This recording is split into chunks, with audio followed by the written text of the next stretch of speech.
ഒരു കോഫി കുടിക്കാമെന്ന് വിചാരിച്ചു. അങ്ങനെ ബില്ലിഗിലി ഐലൻഡിലേക്ക് പോകാനുള്ള ബോട്ട് ജെട്ടിയിലാണ് നമ്മൾ വന്നിരിക്കുന്നത്. ഇവിടുന്ന് നമ്മൾ ടിക്കറ്റ് എടുത്തിട്ട് അവിടെ പോവാം.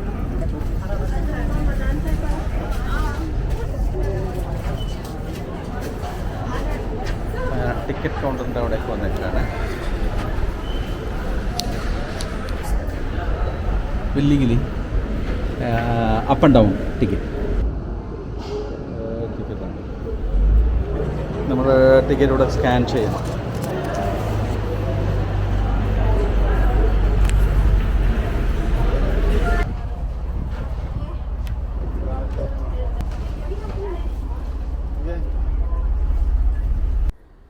ഹായ് സുഹൃത്തുക്കളെ, വിങ്സിൻ്റെ മറ്റൊരു എപ്പിസോഡിലേക്ക് ഏവർക്കും സ്വാഗതം. ഇന്ന് എൻ്റെ യാത്ര ഫേസ് 2 നിന്ന് ബസ് നമ്പർ R7 കയറിയിട്ട് മാലിദ്വീപിലെ വില്ലിഗിലി ഐലൻഡിൻ്റെ ബോട്ട് ടെർമിനലിൽ ഇറങ്ങിയിട്ട് അവിടെ നിന്ന് ബോട്ടിൽ വില്ലിഗിലിയിലേക്ക് പോവുകയാണ്. നമ്മൾ ഹുലുമാലയിൽ നിന്ന് പോകുമ്പോൾ ഈ എയർപോർട്ടിൻ്റെ സൈഡിലൂടെയുള്ള ഈ ദൃശ്യങ്ങളും കണ്ടിട്ടാണ് നമ്മൾ ബസ്സിൻ്റെ ഇപ്പോൾ ഡബിൾ ഡെക്ക് ബസ് ആയതുകൊണ്ട് ഇതിൻ്റെ ഏറ്റവും മുകളിൽ ഇരുന്നുകൊണ്ട് നല്ലൊരു കാഴ്ചയാണ്. അങ്ങനെ നമ്മൾ ഏതാണ്ട് ഒരു 5-10 മിനിറ്റ് കൊണ്ട് ഏകദേശം വില്ലിഗിലി ഐലൻഡിലെത്തും. ഇപ്പോൾ നമ്മൾ ഇവിടെ എത്തി. ഇപ്പോൾ ഞാനിവിടെ ഇറങ്ങുകയാണ്. ഇനി ഇവിടെ മുതലുള്ള മാലിദ്വീപ്സിലെ വില്ലിഗിലി ഐലൻഡിൻ്റെ ഒരു വിശേഷമാണ് ഞാൻ പ്രേക്ഷകരുമായിട്ട് പങ്കുവയ്ക്കാൻ പോകുന്നത്.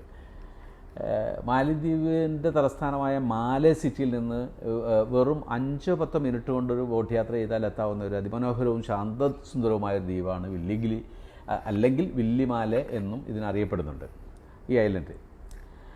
ഐലൻഡിൻ്റെ പ്രത്യേകത എന്ന് വെച്ച് കഴിഞ്ഞാൽ മാലേ സിറ്റിയുടെ 5ാമത്തെ ഡിസ്ട്രിക്റ്റായ വില്ലിംഗിയെ കണക്കാക്കുന്നത്. തിരക്കേറിയ മാലയിൽ നിന്ന് ഒരു ലഘുയാത്രയേ ഉള്ളൂ സത്യത്തിൽ ഈ പ്രദേശത്തേക്ക്. പിന്നെ പരിസ്ഥിതി സൗഹൃദത്വം, അതായത് എക്കോ ഫ്രണ്ട്ലി ആയിട്ടുള്ള ഒരു ഏരിയയാണിത്. മോട്ടോർ വാഹനങ്ങൾക്ക് നിയന്ത്രണമുള്ള ഈ ദ്വീപിൽ കാറുകളില്ല, സൈക്കിളുകളും ചെറിയ ഇലക്ട്രിക് വാഹനങ്ങളുമാണ്, ചെറിയ ബസ്, അത് ഇലക്ട്രിക് ബസ് ഒക്കെയാണ്. ഈ കാണുന്ന പോലുള്ള വാഹനങ്ങളാണ് ഇവിടെ ഉള്ളത്.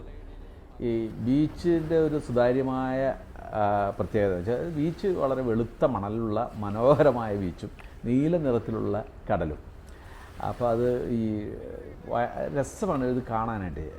ഇവിടെ നീന്താനും സ്നോർക്കലിങ്ങിനും, അതായത് പിന്നെ കുട്ടികൾക്ക് പരിശീലനത്തിനുമൊക്കെ ഏറ്റവും അനുയോജ്യമായ ഒരു തിര അടിക്കുന്ന ഒരു കടലാണ് വില്ലിഗിലിയിലുള്ളത്. ഏകദേശം എല്ലാ സ്ഥലത്തും ഏകദേശം ഇങ്ങനത്തൊക്കെ തന്നെയാണ്.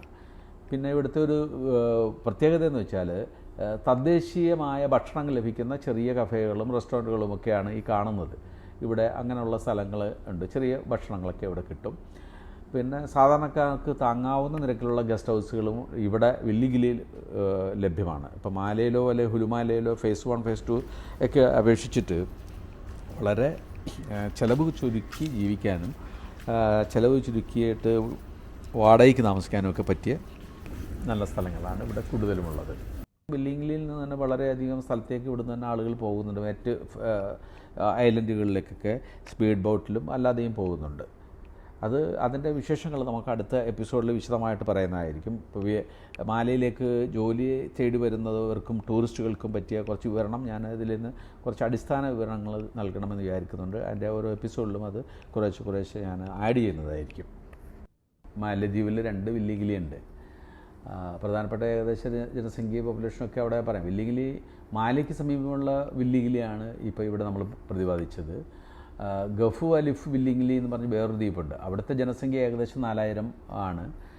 അതേസമയം നമ്മുടെ മാലദ്വീപിന് അടുത്തായിട്ടുള്ള മാലയ്ക്ക് അടുത്തുള്ള ഈ വില്ലിഗിലിയിൽ 7000 മുതൽ 8000 വരെയാണ് ആളുകൾ ഇവിടെ താമസിക്കുന്നത്.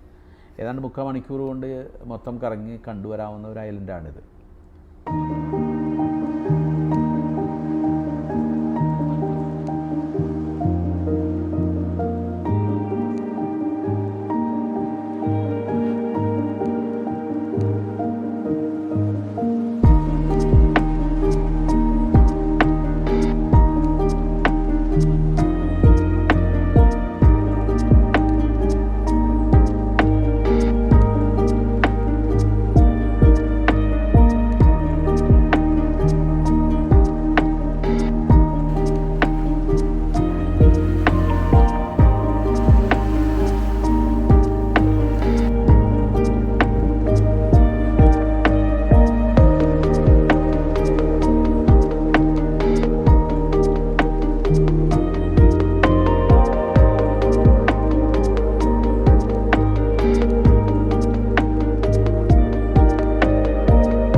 അങ്ങനെ ഇന്ന് നമ്മൾ ഏകദേശം വില്ലിഗിലി ഐലൻഡിൻ്റെ ഒരു ബ്രീഫാണ് നമ്മളിന്ന് കണ്ടത്. അടുത്ത എപ്പിസോഡുമായിട്ട് നമുക്ക് ഉടനെ കാണാം. അപ്പോൾ വില്ലിഗിലി ഐലൻഡിൽ നിന്ന് എന്തായാലും വൈൻഡപ്പ് ചെയ്യുകയാണ്. നിങ്ങൾക്കിഷ്ടമായാൽ ഇത് സബ്സ്ക്രൈബ് ചെയ്ത് നിങ്ങളുടെ കമൻറ്റ് അടിയിൽ രേഖപ്പെടുത്തണമെന്ന് അഭ്യർത്ഥിക്കുകയാണ്. വില്ലിഗിലി ഐലൻഡിൽ നിന്ന് നസീർ കുട്ടി.